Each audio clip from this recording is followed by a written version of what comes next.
नमस्कार।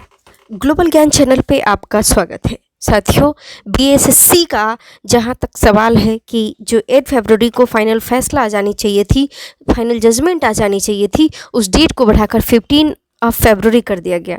अब साथियों 15 फरवरी कर दिया गया है। यह बहुत ही गलत बात है, बहुत गलत चीज़ है, क्योंकि आपको पता होना चाहिए कि जब एक एडवोकेट जब एब्सेंट हो जाते हैं तो उनकी वजह से डेट को बढ़ा लिया जाता है। और इतनी आसानी से टाइम ले लेना और यह डेट मांग लेना कि हमें नेक्स्ट डेट दे दीजिए, ये तो बिल्कुल न्याय नहीं है। अगर वो एडवोकेट एब्सेंट है वो उनकी गलती है, वो क्यों नहीं प्रेजेंट हो रहे हैं, क्या कारण है। तो क्योंकि यह जो मुद्दा रह गया है, जो जहाँ तक बीएसएससी का मुद्दा है, ये कोई छोटी मुद्दा नहीं है। लोग भले ही इसको छोटा समझ रहे हैं, छोटी बातें कह रहे हैं, लेकिन जो 7 साल से, जो 8 साल से कंटिन्यू जो चीज़ें चली आ रही है, ये कैसे छोटी मुद्दा हो सकती है। और इसमें डेट को बढ़ा लेना, जहाँ पे 13,000 कैंडिडेट का विश्वास है, 13,000 कैंडिडेट की मानसिक स्थिति का सवाल है। तो साथियों, अगर मान लीजिए कि एडवोकेट एब्सेंट था तो केस को अपोजिट जो पक्ष थे उनके पक्ष में दे देना चाहिए डिसीजन, और ऐसा ही होता है। ये कोई नई बात नहीं है, क्योंकि ये फॉल्ट अपोजिट पार्टी की है।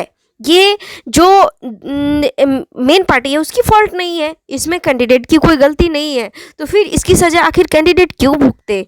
आखिर ये जो बीएसएससी आयोग है, यह बोराइल आयोग है। इसको इतना टाइम से इतनी भद्दी भद्दी चीज़ें इनके समक्ष प्रस्तुत की जा रही है, लेकिन लोग इसको समझ में नहीं आ रही है कि गाली का क्या मतलब होता है, अपशब्द का मतलब क्या होता है।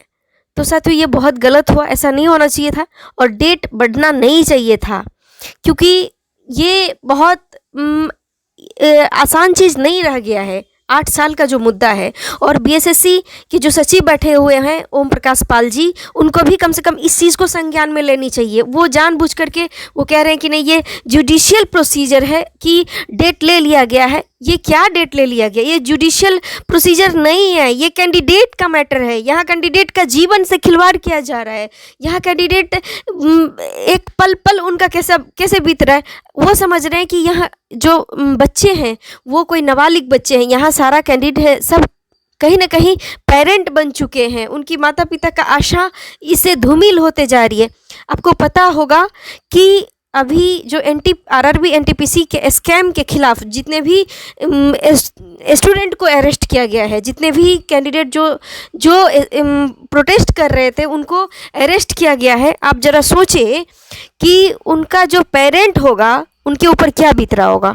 अब बताइए, उसकी जो लाइफ खराब हो गई वो बात तो अलग है। सेकेंड चीज़ ये है कि उसका जो नेक्स्ट भविष्य है वो खराब किया। अब बताइए ना कि इसमें कैंडिडेट की क्या गलती थी, उसकी पेरेंट की क्या गलती थी। आपसे एक पोस्ट मांगने के लिए हमें रोड पर उतरना पड़ता है, तो इसमें इस एक विद्यार्थी का क्या गलती थी।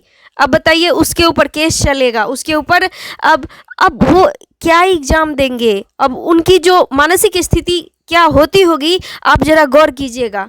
तो साथियों, यह बहुत बड़ी गलत चीज़ है। और आज जो हम कह रहे हैं ना 21वीं सदी, 21वीं 21st सेंचुरी, ये गलत बोल रहे हैं, ऐसा नहीं बोलिए। जब अंग्रेज शासन करते थे भारत पर और जो वो चाहते थे वही होता था, ठीक उसी प्रकार आज जो बीएसएससी कमीशन है, जो बीएसएससी बिहार कर्मचारी चयन आयोग है, वो हम पे राज करती है। आज की गवर्नमेंट हम पे राज करती है, ना कि हम उस पे राज करते हैं। लोग कहते हैं कि हम एक स्वतंत्र देश के वासी हैं और हम डेमोक्रेसी है हमारे साथ, हमें अपना हक मांगने की आज़ादी है, लेकिन नहीं, जो आज की गवर्नमेंट है, जो आज के जो आयोग है, वो हम पे राज करती है। उन्हें जो मन करेगा, जो मर्जी करेगी वो वही करेगा। आप हिंसा भी नहीं कर सकते, आप प्रोटेस्ट नहीं कर सकते, क्योंकि प्रोटेस्ट करेंगे, कंडीशन मैंने बता दिया आरआरबी कैंडिडेट के साथ क्या हुआ। अब बताइए इसका जवाब कौन देगा। तो कल जो भी कैंडिडेट आरआरबी एनटीपीसी में अरेस्ट हुए थे उनका बेल कैंसिल कर दिया गया। तो आप बताइए कि आज की दुनिया में लोग कहते हैं कि नहीं, हमें अभिव्यक्ति की आज़ादी है, हमें स्ट्राइक करने की आज़ादी है, लेकिन कैंडिडेट करे तो क्या करे। बताइए, कहीं ना कहीं व्यवस्था इतनी अधिक हो जाती है कि प्रोटेस्ट करना पड़ता है।